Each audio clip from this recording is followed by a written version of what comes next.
everyone! Good morning sa atin lahat guys. At ayan nga guys, ang sakit ng buong katawan ko at kami ay naglilinis nung dinaanan ng baha. Pinasok kami ng baha guys. Itong bagyong Christine.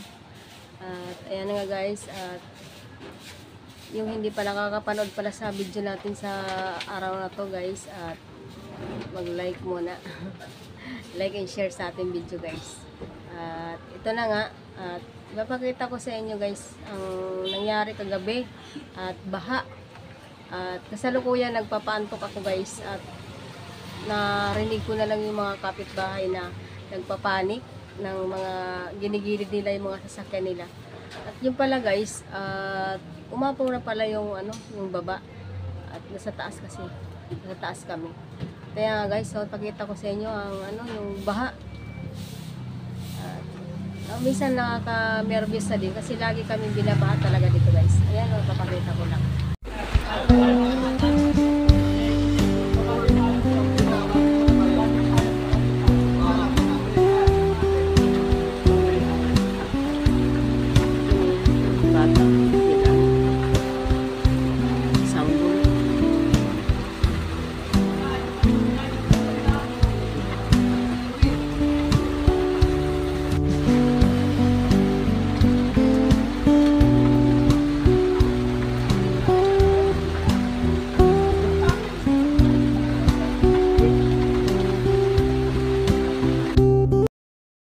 Guys, nakita nyo yung baha. Parang kami dito. Binis Grand Canal. Lagi may bangka tuwing ganito.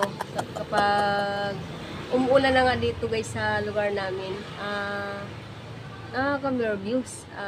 Lagi na lang binabaha tong lugar na to. Dati kasi yung kung naalala nyo yung panahon ng Undoy, ang pinakamataas sa baha rito. At yun lang na pagkaalala ko. Nung mga nakaraan mga taon, umuulan siya, grabe ulan. Hindi naman sa ganitong ngayon na kunting ulan lang, kunting bagyo, hindi naman dito talaga ang sentro ng bagyo. Ayun, umaapaw na kaagad dito. Pagkaalam ko guys, may tinatayo kasi dito na building dyan sa baba, sa may babaan. At sa tingin ko parang yun ang nakakaharang sa sa tubig, at hindi na sumisip-sip yung tubig doon sa natin sa ilog, at hinarangan ng malaking building. Alam mo naman yung mga ngayon, nagtatayuan ng building sa paligid. Yata yun, parang kondo. At ayan, umpisa nung tinayo yan guys, laging baha na dito, kunting ulan lang. Hindi ko nga alam kung bakit, hindi ko alam kung anong aksyon nila dyan. Parang wala namang balita. Sana kung sino man yung nakakaupo dito, umupo dito sa bansa natin, sana maasikaso yung mga ganong problema. At kami dito guys, at lagi na lang kami binabaha.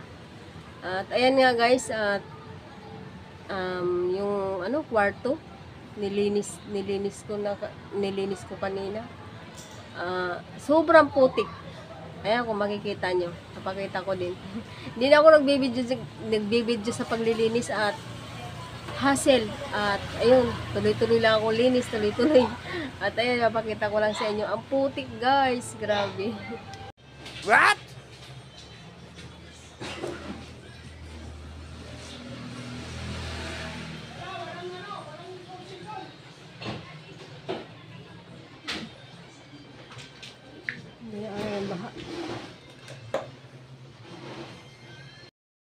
Ayan guys, ang paligid natin ngayon parang maaliwalas na ngayon, at sana tuloy-tuloy na ang pagsikat ng araw. Ayan, sumikat na kunti. Ayan guys, ang paligid oh.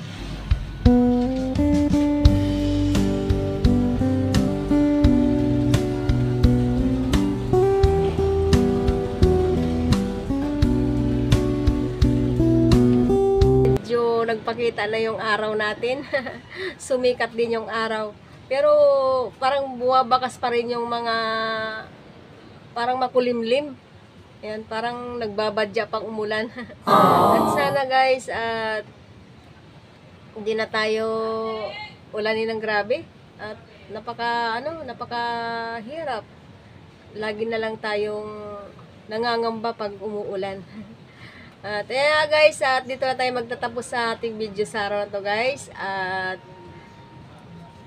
magpapaalam na ako. Ingat-ingat tayo sa panahon na to guys. At lalo na nabubulol na ako guys. Mapanganib tayo. Mapanganib ang panahon natin ngayon guys. At kahit saan lugar. At lalo na yung Bicol. At pagdasal din natin yung Bicol. Sinalanta talaga sila ng bagyo. Bagyong Christine. At marami din doon sa Bicol na nasalanta ng bagyo. At marami din mga pananim at bahay na disgrasya sa bagyong to. At sana malagpasan din nila yung mga sakuna nangyayari sa kanila. At God bless you sa atin lahat guys. At ako ay magpapaalam na sa video natin sa araw na to guys. At see you again. Bye bye. God bless you sa atin lahat guys.